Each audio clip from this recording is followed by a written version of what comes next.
Hello everyone, welcome to the Excel lesson number 32.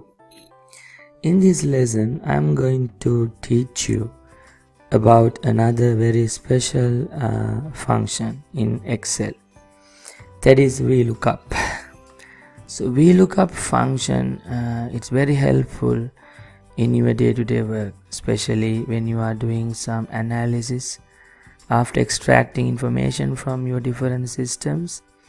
So this Vlookup function will be helpful to you a lot. Now let's see how we can use this Vlookup function.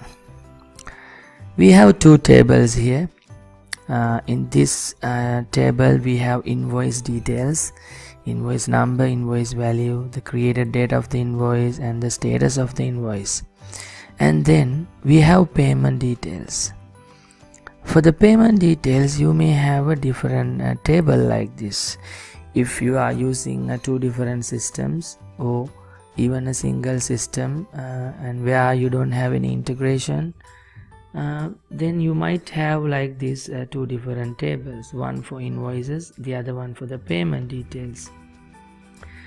So here we have the payment details, the same invoice number, invoice value, payment status and the payment date. Now our requirement is by matching the invoice number, get the payment status, payment date and the payment value. Right. So in this lesson I will talk about only based on only one field to get the value. Right. In the lesson number 33 I will explain how to combine two fields and match and then Vlookup. Right. Now let's first focus on payment status.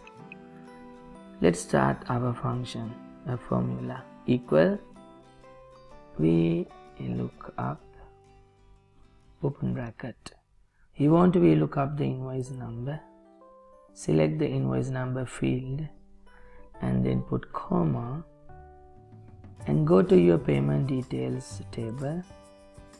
Start from the invoice number field, select until the payment status column. So you can see I am selecting columns 1, 2, 3, 3 columns and then downward to select the entire range. And also you can see when I do that, my cell reference area is not absolute. So we want to make it absolute. So therefore click F4. Alright. Otherwise, what will happen when you copy the formula, this range also changed. That will affect on our formula.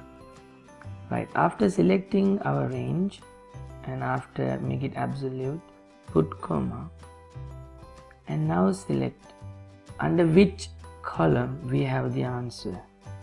Remember we selected invoice number, invoice value, paid. That means 1, 2, 3.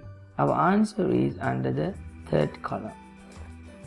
That column is not from the A, B, C, D. That column should be based on our selected data area. So according to our selected data area, our answer is under the third column. So after comma, put number 3. And then another comma, it is about true or false. You can put 0 like this and close brackets and hit enter. Now you can see the payment status is paid. Now you can copy the formula like this. Same way, let's try to get the payment date. Equal Vlookup, open brackets, select the invoice number, comma, go to the payment details table, start from the invoice number, select the information until the payment date. So this time how many columns? 4 columns, right? Roll down, select down the range and make it absolute. F4 function, actually F4 button, comma, column number 4, comma, 0, close brackets, hit enter. Right, don't worry about this format. we can change that.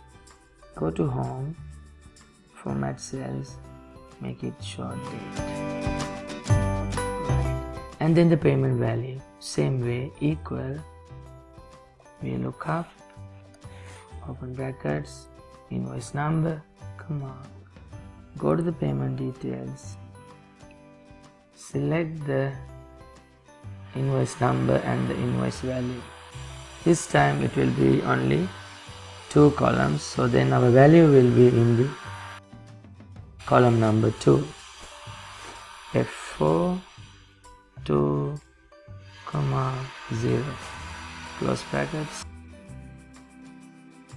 Alright, so my friends, this is how we can use the Vlookup function with a single lookup field without combining 2 different columns. Hope this is helpful to you in your day-to-day work. So try to apply based on your scenarios. Thank you for watching this demo. In the next video, I will talk about how to combine 2 fields and do the Vlookup. Kindly please feel free to share these videos with your other colleagues to multiply the knowledge. God bless you all.